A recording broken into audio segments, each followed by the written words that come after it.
Have you ever seriously considered quitting social media? I have never actually thought about quitting it. I enjoy making videos and putting them online, but when I did get a temporary ban on TikTok, I was contemplating, is TikTok actually worth it?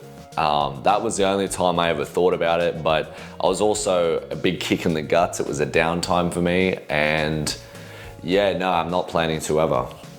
Okay, what advice would you have for someone who wants to be a social media creator? Well, take it from me, it's very intimidating to put yourself out there on platforms where everyone's using and scrolling and can look through all your stuff. But the biggest advice is be original, keep to what you really like, don't get influenced by others so easily, and make sure you're having fun with it, because if you're not having fun with it, it's honestly not worth it, because it's very repetitive. And I think I've had the most success and grown when I've had the most fun with it. What would be the one superpower you would choose to have? I would fly. I'm already super strong, so I've got that power. And then two, I'd love to be able to fly. And because I'm a big basketballer too, I could just pretend I have amazing vertical dunk. I feel like flying would come in handy with a lot of situations. I mean, you never have to pay for a plane again. You can just lift people up, you can do magic tricks. I could get a lot of viral content out of being able to fly. And yeah, I think that would be a very smart one to choose. Invisibility would be cool too, but I'm gonna go with flying. When did you first go viral? Well, it actually started, this whole legacy of the Sugar Dill legacy started in COVID in 2020, where I had the idea of, when I was on TikTok, I was posting a few gaming videos and a few skits.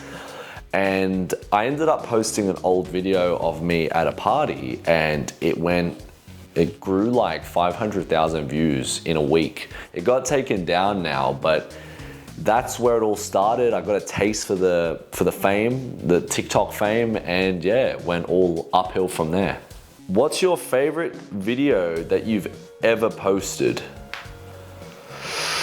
This one's a tough because it's my favorite. It's not based on the most successful. So my favorite video that I've posted would have to be probably my first box prank, because that took a lot of effort. And I remember just having my fingers crossed, hoping that when I posted, it would do well. And it was so fun to watch, and a lot of people liked it. And that was the taste of doing a big prank, as I usually did all the interviews and skits before that. So that's kind of shown me what being out there does. And it's a great tip for people doing content creation, that try and be as unique and different as you can, and it'll pay off. What's your goal for where you'll be 3 years from today? Honestly, I really want to excel with my YouTube. You know, I'm quite happy where I am on TikTok. I'd love to grow on it, but I'd love to be on platforms like YouTube and Facebook, growing more in them. I feel like they're more beneficial to me, and before I even started, that's where I wanted to get big.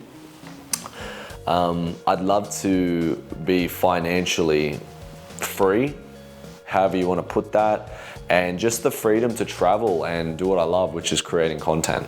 Who were the first creators you followed on social media? Well, the first one I followed from memory was KSI and Logan Paul, all them. I really liked Joe Weller as well. I liked a lot of those styles of creators. But I will give credit to Jamie Zhu, because I realized he was an Australian. I did follow him back in 2017, and then I liked his schoolies interviews. And that inspired me to do a lot of the interviews from then on, so that's pretty cool.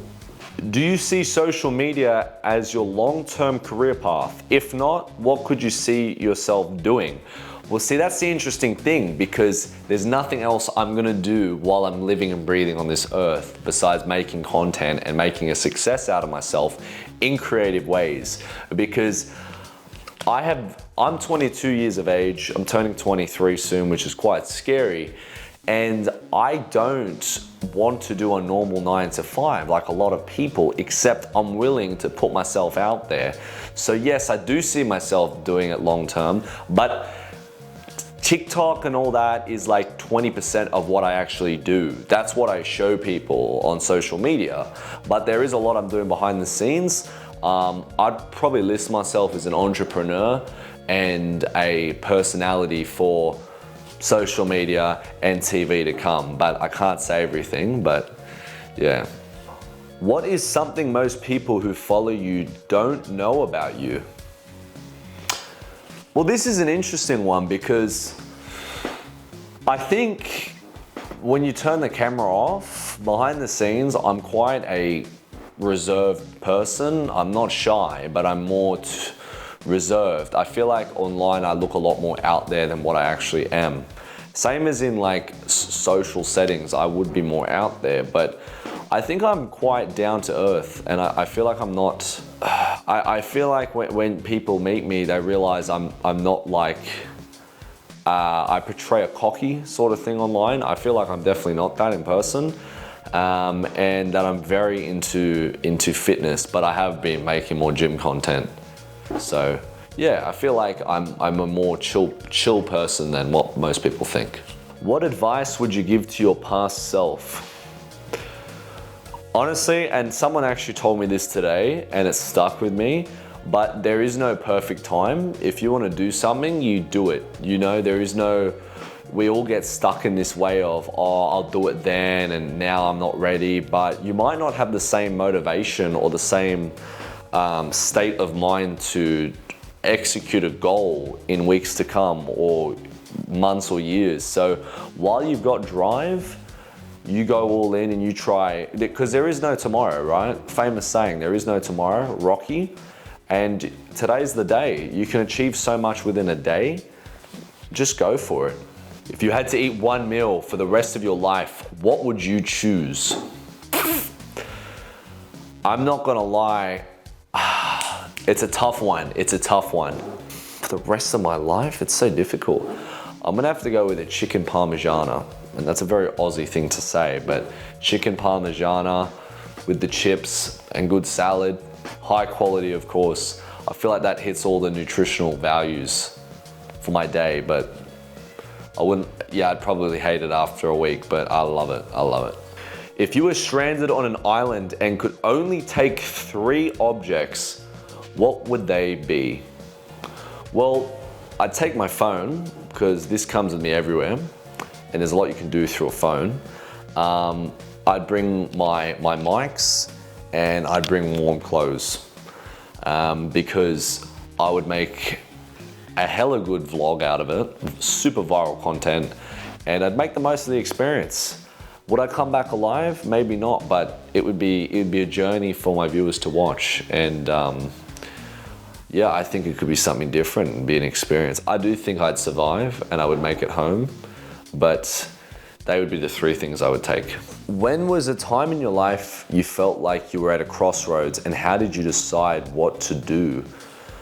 Well, to be honest, I contemplated making videos for a very long time. I wanted to start when I was 15, and I made gaming videos, GTA 5, but I got picked on for doing it. Like most people, it's a common thing, you hear this story. And I deleted them, but they did really well. They got like 10,000 views on YouTube. For someone with under 1,000 subscribers, that's good. And then I hit a crossroads when I was about 19 and I worked a bar job and I really wasn't happy. I wasn't studying. It was just that was my purpose, to rock up, make drinks for people. And I knew I was destined for more, especially when you're looking through social media and you're seeing people younger than you appear to be millionaires, millions of subscribers. You know, I had this FOMO of success, of not being successful.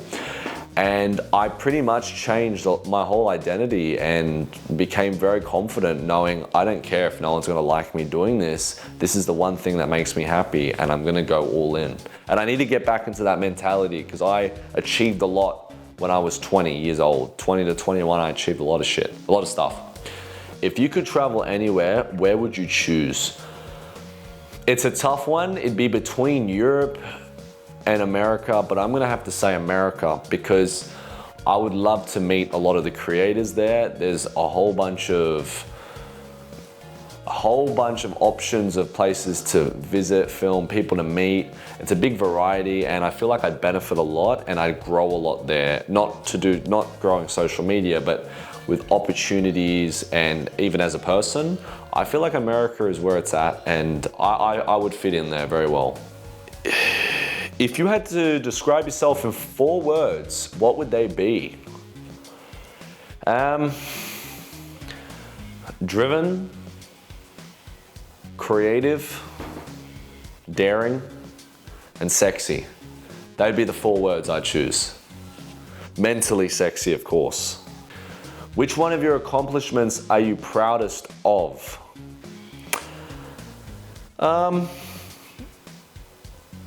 The biggest accomplishment I've done is getting started and putting myself out there, because that's how I've created all this opportunity. Without that initial moment of getting started, after like 4 years of wanting to do something and not doing it, getting started is the biggest accomplishment, because it's like I just flipped the switch and I thought, this is what I want to do, and I'm going to take this very far and be one of the biggest creators in Australia. Mark my words.